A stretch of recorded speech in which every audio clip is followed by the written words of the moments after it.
Hello guys! Welcome back to my channel. So, isa na namang cash loan mobile or mobile cash loan app yung ating i-review. I'm very sure guys na marami na sa inyong nakakita ng post na to sa Facebook kasi nagsusponsor sila ng ads nila. Legit ba or totoo nga bang instant? And so, I decided to give it a try para meron akong mapakita sa inyo kung totoo nga bang instant siya. Mga hindi pa nakapag-try nito, then gusto kong i-share sa inyo kung paano mag-apply. I'm very sure na marami na sa inyo yung nakakita ng ad ng Robocash. Kung gaano ba ka-instant si Robocash and kung maganda ba siya. So, yung review niya to is based on the application process. So, if you want to know more about Robocash, kung madali ba talagang mag-apply dito, then please stay tuned. So guys, pagpasensyahan nyo yung ingay kasi umuulan sa labas, tapos malapit ako sa window. So, pagpasensyahan nyo rin yung lighting ko if masyado maliwanag. But let's move on kasi yung topic natin is Robocash. Correct me if I'm wrong, but usually marami sa atin yung turn to these mobile loan apps because marami sa atin yung nakaka-experience ng pet sa di peligro o kaya nangangailangan tayo ng emergency fund, hindi naman masyado malaki. And sa panahon ngayon, ang hirap humiram sa kamag-anak, ang hirap humiram sa kapitbahay, o kaya sa atin wala lang talaga tayong mapagkunan. So, buti nga na merong mga apps na ganito. But right now, I'm not saying na maganda siya because yung application process pa lang naman yung issue ko dito. And hindi ako nagiging bias, guys, because remember, this is not a sponsored video. If you've been following me on this channel, you have seen me do reviews sa mga mobile loan apps. And some of those experiences are not really good. Kaya, it's been a while or matagal ko nang tinigilan yung paggamit ng mga loan apps na to. But then, the reason kung bakit ko siyang itinry, kasi marami sa inyo yung nag-request na subukan ko siya. Nakita ko yung mga ads niya sa Facebook. Yung isang promise niya is, wala daw interest on your first loan. So, di ba magandang pakinggan? So, gaano ba kadali mag-apply sa app na to? So, guys, again, disclaimer, this is not a sponsored post. Hindi po ako binayaran ni Robocash para gawin ito. Total 0% interest naman daw yung first loan mo. Then, why not give it a try? Hopefully, makatulong ito. So, again, this is Robocash and mada-download siya sa Play Store. Now, when I went to Google Play Store, kitang-kita mo naman na mukhang meron naman siyang mga magagandang rating. Kasi dito so yung ito pala, Robocash, meron siyang 4.5 na rating. Mukhang okay naman siya so far, except for a few comments below na parang hindi nagkaroon ng mga gandang experience with Robocash. Doon sa baba, may makikita mga 1 star lang, but then meron din naman magagandang rating. So from here pa lang siguro it's up to you kung gusto niyo mag-proceed or if not. So kung gusto niyo mag-proceed, guys, you simply, from the Google Play Store, you simply just click install. In a matter of seconds, mai-install na siya sa phone nyo. From Google Play Store, pagkatapos nyo siyang i-download, pwede nyo nang i-click yung open and it will take you directly to the app. Otherwise, you can scroll through your phone's menu and then makikita nyo rin yung logo na yun. And I was surprised. Meron ka agad siyang message na thank you for installing and you can get up to 1,000 more sa approved amount when you apply today. Only available lang today. Pero feeling ko gimmick lang naman yan eh. I think this message will just pop up anytime. Depende sa promotion nila. So, we can move on from there. So, after nyan, you can just click X to get rid of that message. And yung first nyo makikita is another set of mga messages na pang promo. And then, tatanungin niya kung how much money. Usually, ito naman yung very common sa mga loan apps. Magtatanong siya kung how much you need. Pero iba naman yan yung i-approve niya eventually. But usually, you're increasing your chances of getting approved if magsisimula ka doon sa maliit lang na amount. So, kahit na ino-offer niya is 10,000. So, I thought that maybe ibibigay lang naman niya yung maliit na yung i-approve niya is maliit lang naman na amount. So, I opted na ilagay ko is 2,500 lang. So, the next step after that is magtatanong siya kung ano yung hihingin niya yung mobile number mo. Before we move on, so sino ba yung pwedeng mag-apply dito? 20 to 70 years old, pwede. For as long as you're employed or selected professionals. So, from here, parang, paano kung, paano kung home-based ka, freelancer, pwede ba? And for the record, guys, I work from home, and so, sabi ko, parang hindi ako pwede dito, but I still pinush ko pa rin yung application and see if ma-approve ako or hindi. So, and next, dapat Filipino resident. So, malalaman naman nila yun kasi maghihingi sila ng ID later on during the application process. So, all the operations are performed online. So, hindi mo kailangan pumunta sa isang lugar para makipagkita sa isang Robocash representative kasi dito na lahat sa cellphone. Only 4 minutes lang daw. And you can receive up to 10,000. Again, subject sila yung, depende yan sa i-approve nila because fully automated, meaning take note guys na apps like this, they work with institutions that do background checking on your financial activities to gauge kung ano yung how financially responsible you are para malaman nila kung how much yung ibibigay sa'yo or i-approve sa yung loan. May iba magsasabi, ba't hindi ako na-approve? May iba, ba't ang liit lang yung na-approve sa akin? Kasi meron silang mga algorithms na in place to check, to do background checks, which is why they ask for your personal information. So, let's just proceed. And sabi dito sa front page ng application is that meron silang 4 steps, which is to, number 1, create your account. And then, magbibigay ka ng personal data, employment details, and you get the money pag na-approve ka. So, yun yung step 4.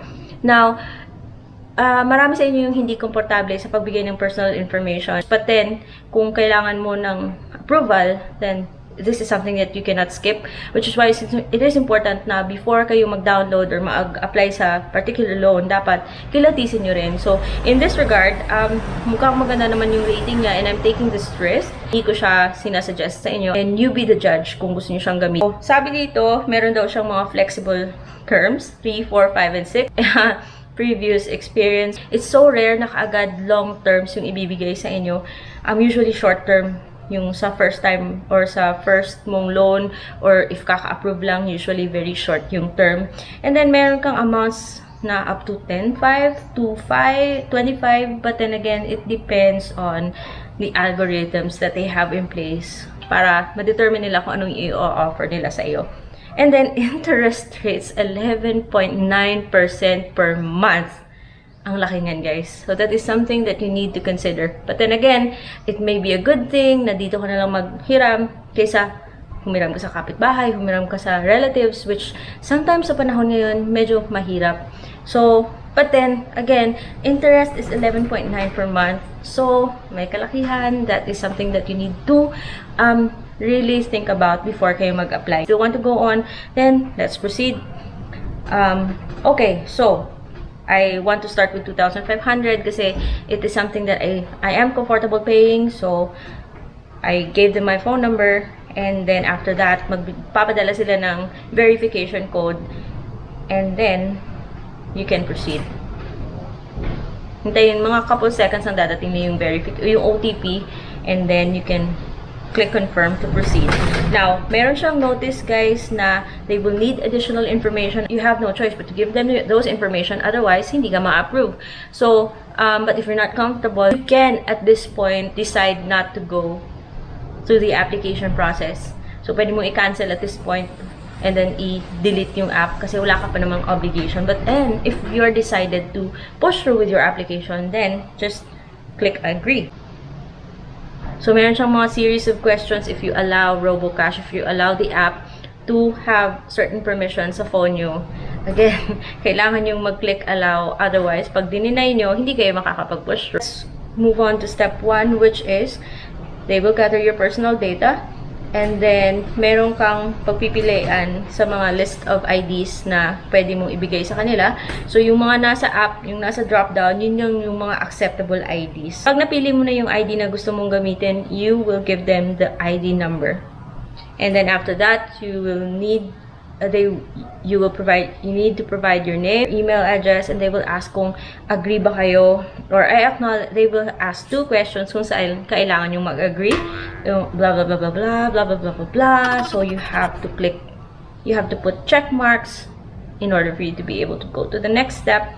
So, next step, further give them your other personal information. For example, yung address mo, yung birthday mo, stuff about you. And then, they will ask you for your employment details. So, meron siyang 6 categories here. You just need to choose kung saan ka na belong.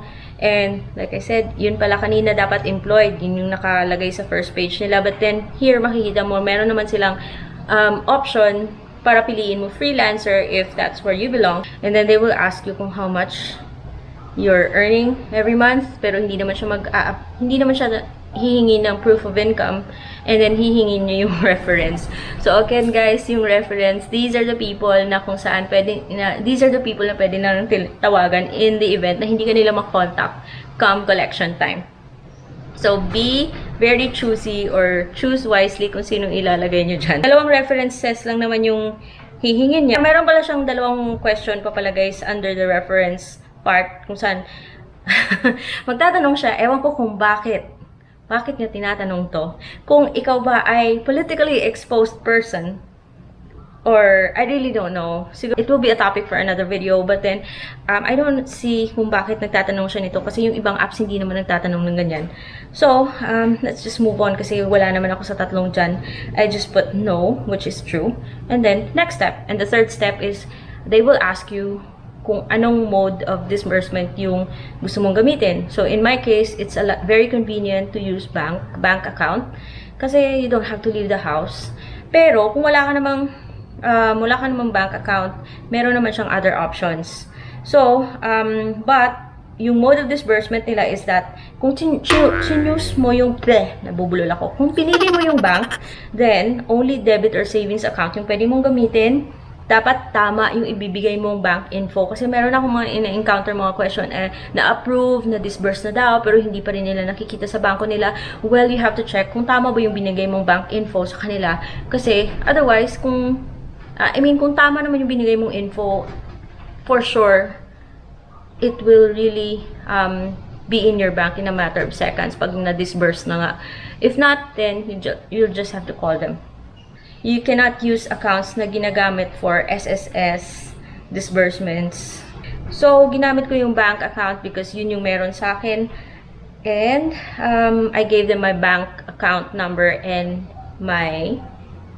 kung ano yung banko yung gamit ko. So, after those 3 steps, they will get your selfie and also yung passport, picture of your passport. So, madali na naman yung step na to. And I was able to, dapat maliwanag, pag nag-take ka ng selfie, maliwanag, klaro yung mukha mo. And medyo nahirapan ako dun sa pagbigay ng picture ng aking ID na part kasi kailangan ko pa maghanap ng white bond paper. Yun yung nakalagay sa instruction. I gave them a picture of my passport and also a selfie. My selfie. Then, so, pagkatapos kong magbigay ng selfie, sabi dito, we're checking your application. Naghintay ako ng siguro a couple of seconds lang, hindi nga umabot ng 1 minute. I didn't have to leave the app. Yung cellphone ko naka-standby lang sa app kung saan nagsasabi siya, we're checking your application. And then, yun, lumabas yung mga ka-ek-ekan nila na may special offer daw sila that they're offering me. Kasi nung kanina, in-applyan ko is 2,500 lang naman, di ba? Pero dito, nagbigay sila ng special offer in which, sabi nila, 0 interest daw, pero 7 days lang. So, another ek-ek yan. 7 days. So, 4,000. Pero 4,000 yung binigay nila. Okay. So, pwede ka mag-continue kung tatanggapin mo yung special offer nila. Or meron silang standard loan na 14 days. 14 days lang. So, di ba, sabi nila kanina sa front, pwede silang mag-offer ng 3, 6, 12 months na yung mga long term. But then, on your initial loan, you can't expect that. But rather, short lang talaga yung term na mai-expect mo if kaka-approve pa lang nila sa'yo. And then, yung standard loan nila is 5,000 for 14 days. And the interest, guys, wow, yung interest medyo masakit.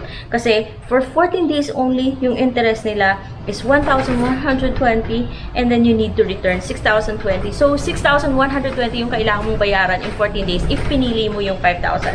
So, since tinatry ko pa lang naman yung loan na to, I selected yung special offer na naman kasi ito yung 0 interest. But then, when I click confirm, nabigla ako, guys, kasi may processing fee pala na 250, which isn't so bad kasi kung sa Atomic Credit medyo mas malaki. So, I think mas mabuti itong si Robocash. And so, na-approve ako sa 4,000. Pinili ko yung 4,000, na-approve naman ako.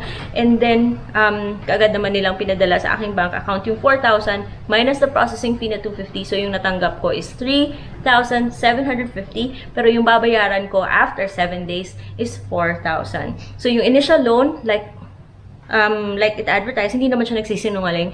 Yung initial loan mo, upon approval, is 0%. But then you cannot expect na long term yung ibibigay sa iyo. So 7 days lang initially or 14 days depende sa kung anong sa which of the two offers yung pinili nyo. So I'm pretty much positive na mukhang ganito rin sa ibang kasi usually yung mga offer na to, depende yan sa kung sino nag-a-apply. Hindi naman na just because ito yung lumabas sa phone ko na special offer, yun yung lalabas sa mga app nyo kung kayo yung nag-a-apply. But I'm pretty much sure that the process is the same. Paiba-iba lang yung offer niya. Depende siguro sa panahon, sa promotion period. But I guess, I think pwede nyo siyang itry. But I'm not saying na dapat nyo siyang itry. I'm not recommending it. Pinakita ko lang yung process and how it went for me. And it's up for you to decide kung gusto nyo siyang itry. So when I check my bank account, at doon nga yung 3,750 na I just have to pay that after 7 days. 4,000 after 7 days, and we'll see what happens. So until then, guys, thank you so much for watching. Have a good day. Bye.